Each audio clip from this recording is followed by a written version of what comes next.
I am going to burp really loud. Here I go. All right, Bunny Scout Ruby.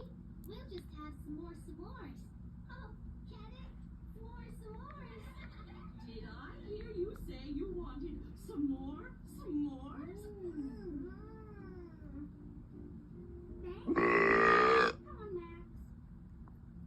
I know just what you need to help you go to sleep, Max.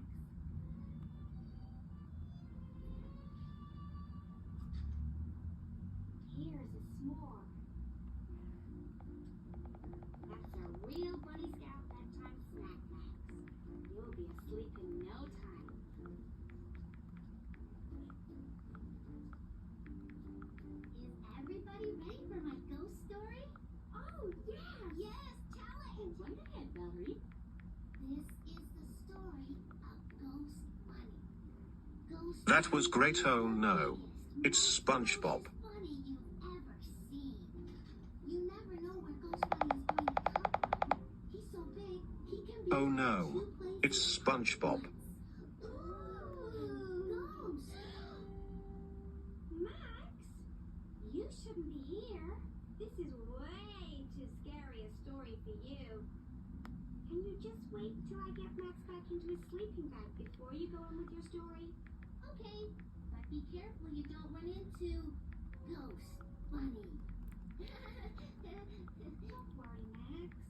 She's just kidding. There isn't really a Ghost Bunny. Back into your sleeping bag, Max. Ghost! There's no ghost, Max. Look, I've got something else to help you get to sleep. Here's your favorite bedtime book. Good Night Snoozy.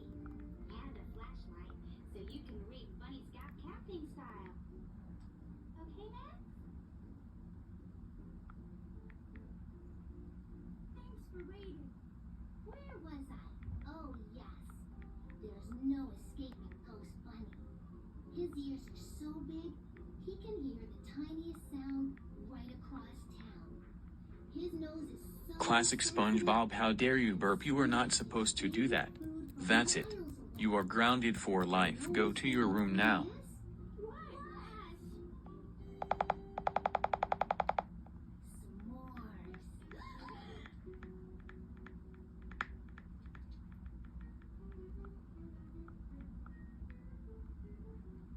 Wah,